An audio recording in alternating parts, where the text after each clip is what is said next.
Hi there, quick overview of the Workflow Builder.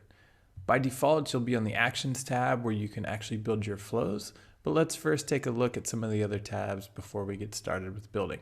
Starting with Settings. In the Settings tab, you've got a few options here, so it's important that we understand what they are. The first is a sending window. Setting a sending window means that the outgoing messages within your workflow can only go out during this window. This is a great way to prevent people from getting, say, a text message in the middle of the night. You can build your window by day of the week and by time frame as well. Next up, allow multiple. If you turn this on, it means that any single contact can go through this workflow more than once. If it's off, they can only go into the workflow once, and the second time that a trigger tries to add them, nothing will happen. Next up, stop on response. If you turn this on and a contact in this workflow replies to any of the messages that have gone out or books an appointment, the rest of the workflow will shut down. This can be great for nurture campaigns because you eliminate the possibility of annoying somebody by continually telling them to do something like book an appointment when they already have. Next up, auto mark as read. Normally, outbound messages from a workflow will show up in the Recents tab of conversations. If you don't want that to happen, you want them to go straight to the All tab, you can just toggle on auto mark as read, and that's what will happen. Lastly, an event start date.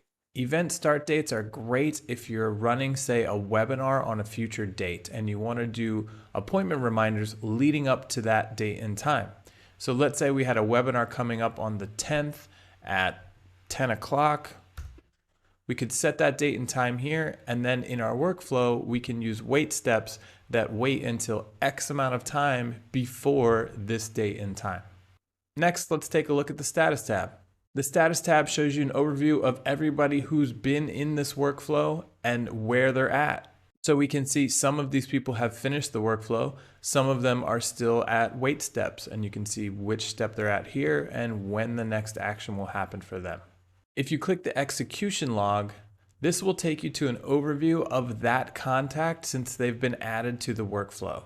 This will show you bottom to top everything that's happened since they came in. So we can see this person was added to the workflow, then we tried to send them an email but there was an error, and then they hit a wait step and that's where they are right now.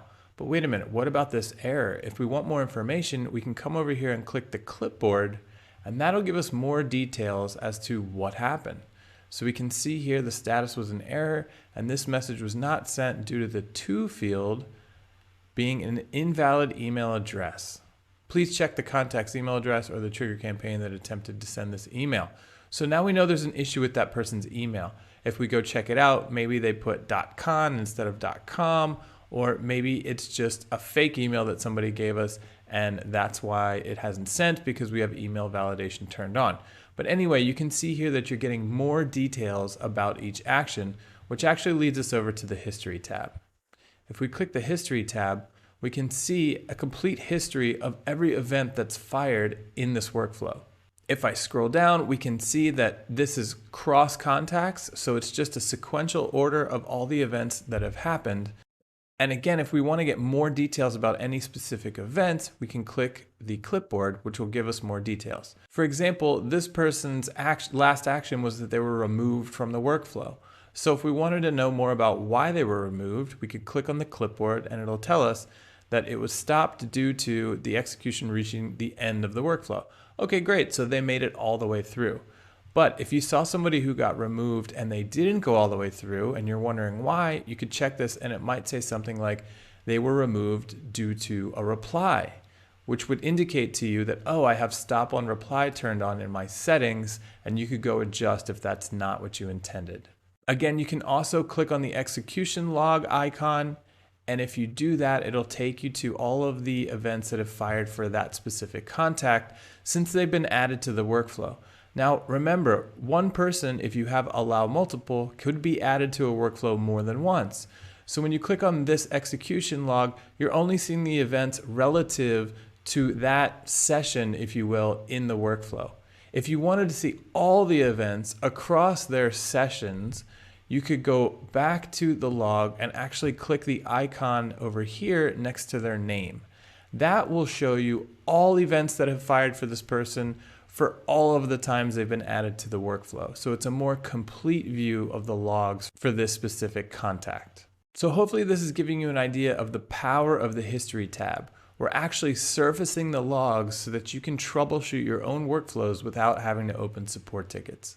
All right, let's hop over to Actions. Here's where we actually build our workflows, and they all start off by adding a workflow trigger. We can see that this workflow kicks off when a customer books an appointment on Kelsey's calendar. But note that you could also add more than one workflow trigger. So we could say, all right, I want everybody to be added to this workflow if they book on Kelsey's calendar, or maybe somebody else's as well. So I could come down here and I could choose, let's say, customer booked an appointment, and I could set a filter for in a specific calendar, and maybe I want to do Sean's as well. So if I save this, anyone who books on Kelsey's calendar or Sean's calendar will be added to this workflow. Once you have at least one workflow trigger, you can start to add your events. So we can see the first event here is that we're sending a confirmation email to the person who booked the appointment. And here are the details of what's in the email. If we click statistics, we can get information about delivery rates, open rates, clicks, and all of that. And then next we could see we have a wait step. So somebody's going to wait here until 1 hour before their appointment time. And if we can continue down in this workflow, we'll see they'll get another reminder. They'll wait until 5 minutes before the appointment, and then they'll get an email and an SMS reminder. So it's just about building a chain of events that you want to happen. So you can just come over here, search the event that you're looking to execute, and then it will be added in. And again, we'll have more videos on some of the specific ones like if and else, which is a really powerful way to add a conditional split into your workflow. So that's a quick overview of Workflow Builder. Again, we'll have lots more videos to come, so definitely check out below in this